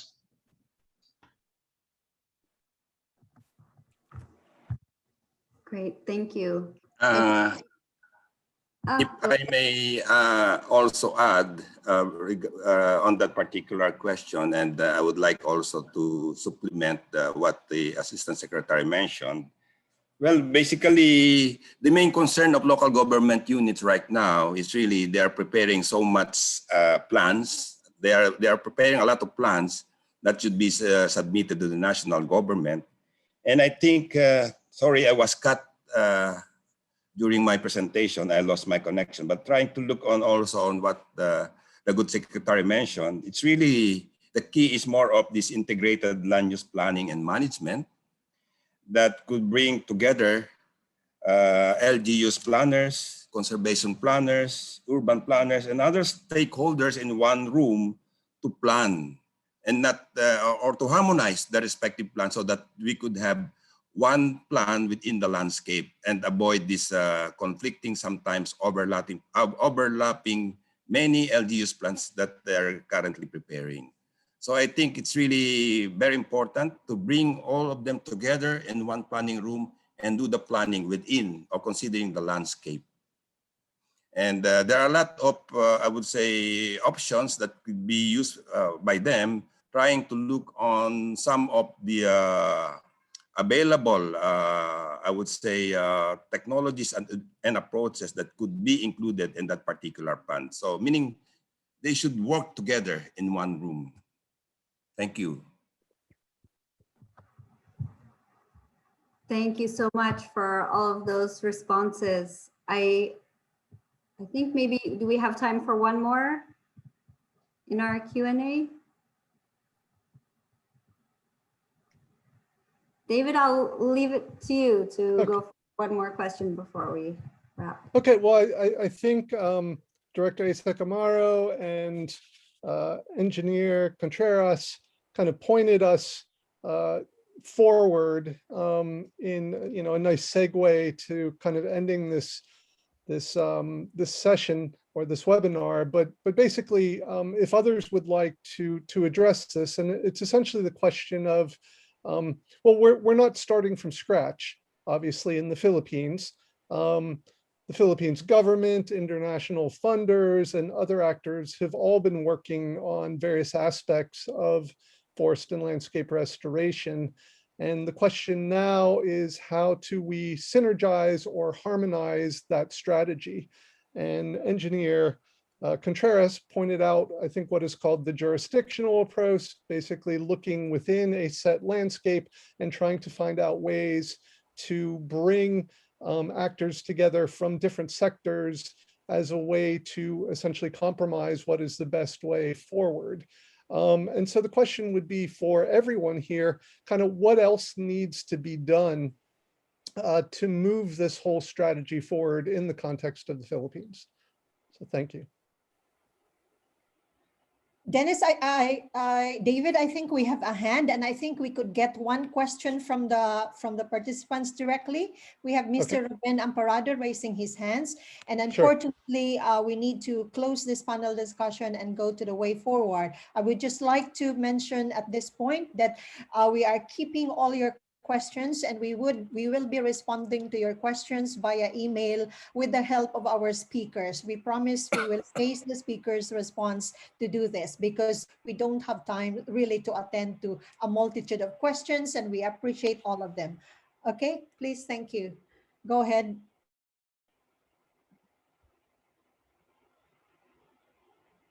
Mr. Amparado? Yes, I am. Yes, I'm here. I want to address this to our dear ASEC on reporting of the gains of the National Greening Program. There are various concerns raised about the success or the failure of the National Greening Program. I would rather subscribe to the idea that it's not more on the hectareage basis as well as the number of seedlings that had been planted. It should be checked against the survival and growth of these saplings that are being planted.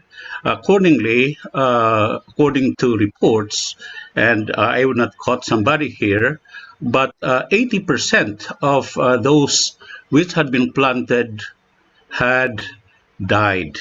So meaning, if we look at these figures against yours, we might as well doubt which figures to look at or to follow.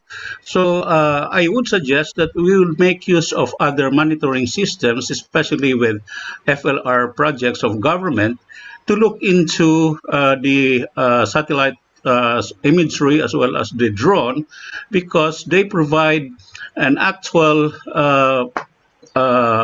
monitoring or an actual scenario of how these projects have been implemented, whether they have been implemented according to the targets or below the targets or even over the targets that we have set. I guess this will give us justice on, especially for us taxpayers who are paying this much of money to do restoration work, and yet we hear reports that these projects are dismal. So I'd rather be blunt about this, because for us in the conservation area of the forest landscape, we want to see that the greening.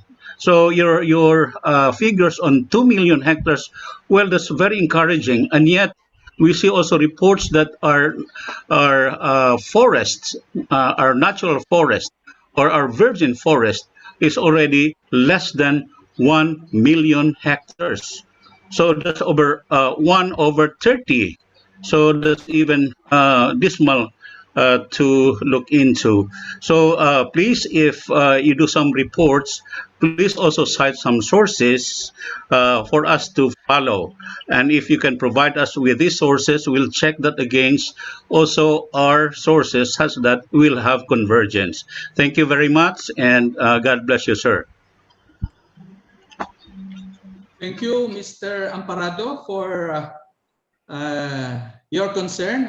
First, I agree with you that in addition to the hectareage on established plantations and the number of seedlings planted, we had a very important and critical element to gauge our performance, that of seedling survival or the mortality rate.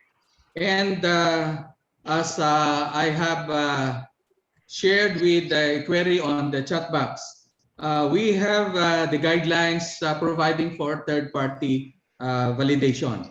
And this I agree. third-party validation is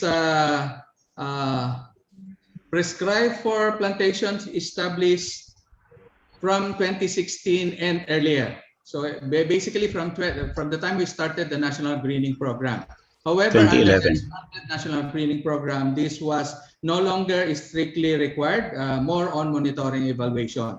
So basically, we have data, but as of now, this is still a work in progress, because we are still awaiting the full report of the parties we have contracted out for this particular purpose. So basically, we are as concerned as everybody else on the performance of our field office.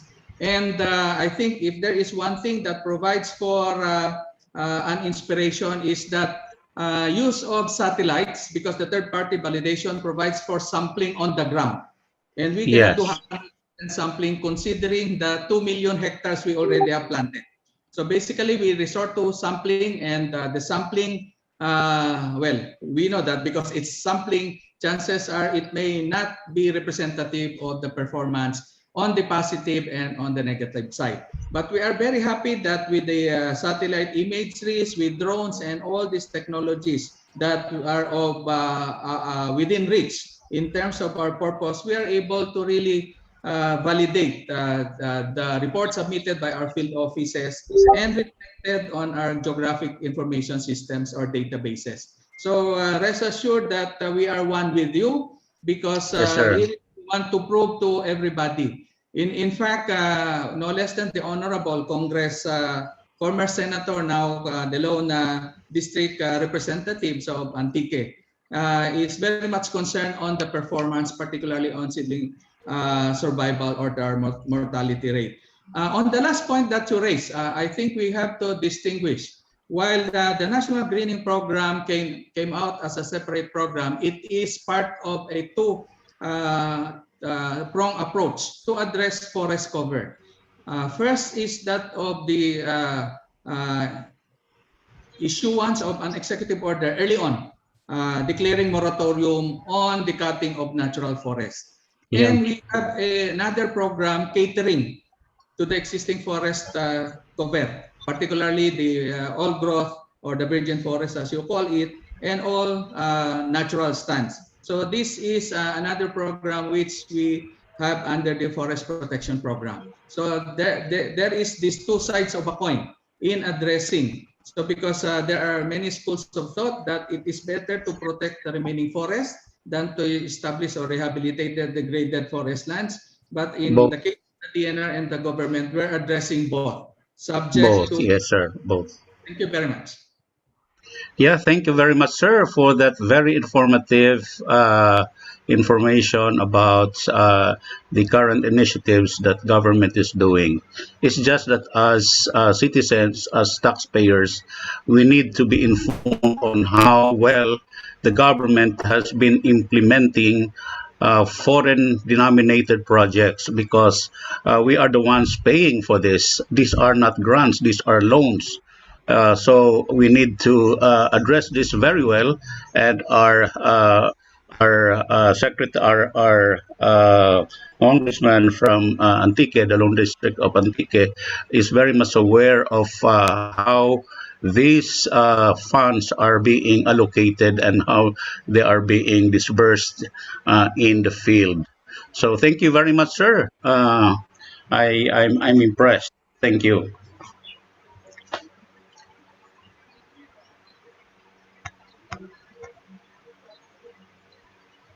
Dominic? Okay, well, thank you so much for all of the great questions and the responses from our presenters. For our closing, I will turn it over to Ms. Sarah.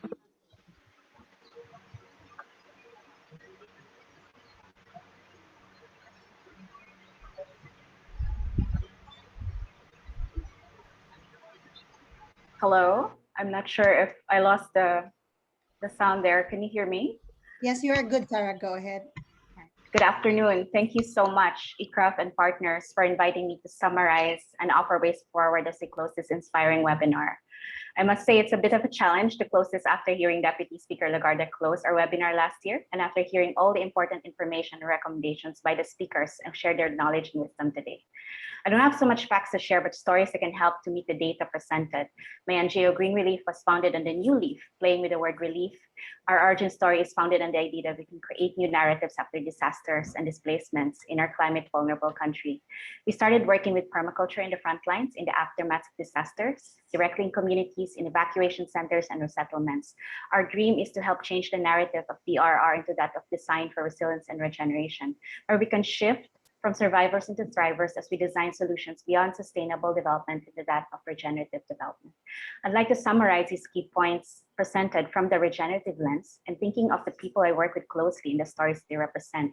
I'm thinking of Damgay Marce, an indigenous woman and farmer from Kalinga, where we worked after Typhoon Haima, who is also now earning better income because of her permacultural skills. But still, despite that, we worry that like other farmers we work with, they also still have to face the future disasters and how to keep repairing their farms and recovering after that.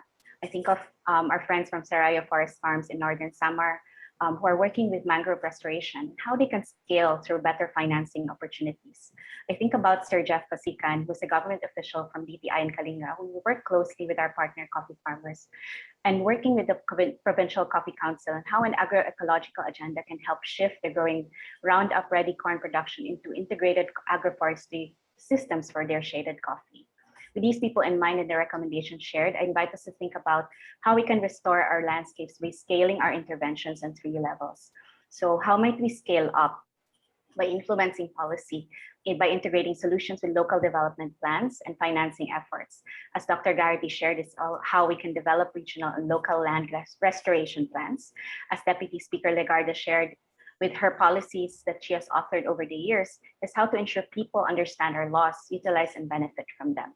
Our friends from DNR and Department of Agriculture, ASIC Amaro and Sammy Contreras are sharing how these can be done through the Enhanced National Greening Program and the meeting of the land degradation neutrality targets of the Philippines.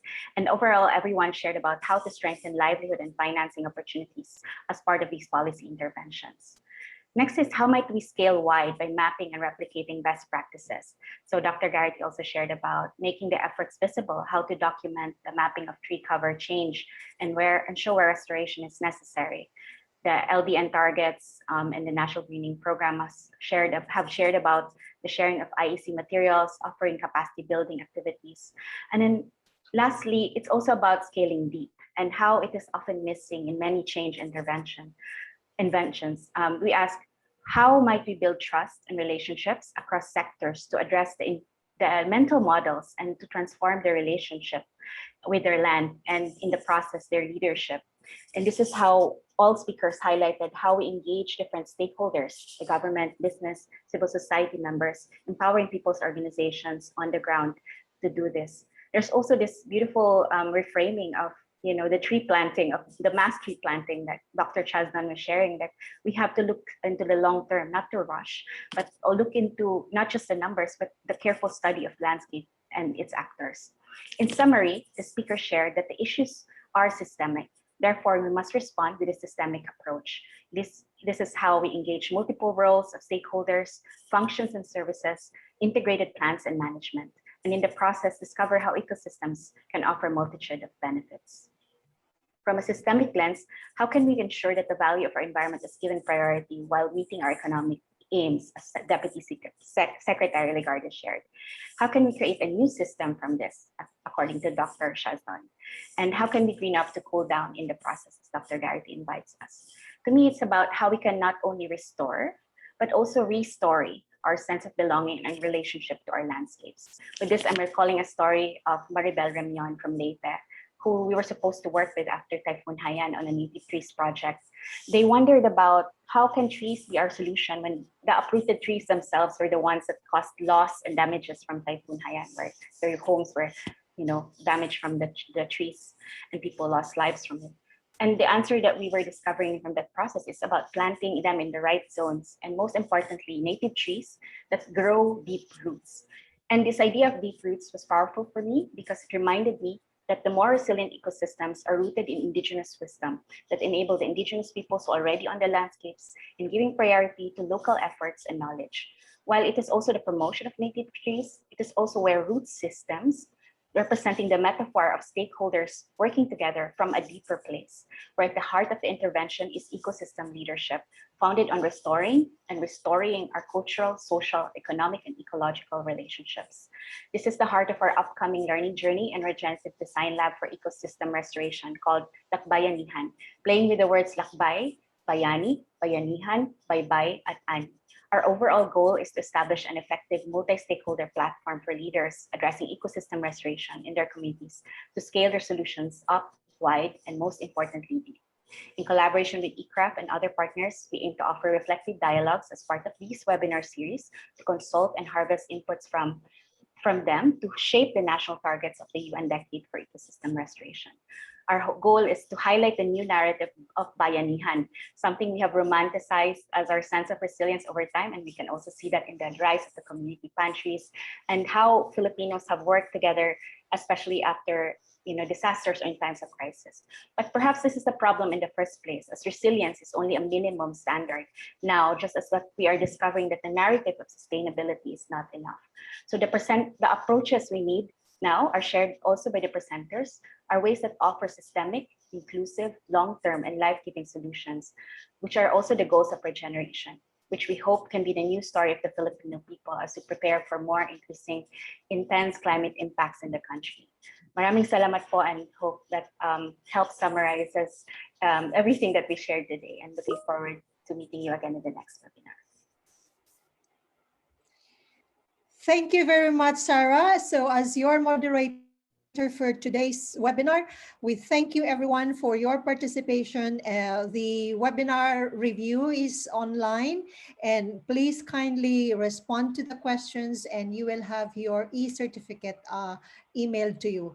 Thank you very much on behalf of the organizers, DNR FMB, DABSWM, RISE, Green Relief, and Yale LT, ECRAF C4. Thank you so much, and hope to see you all in the next webinar series.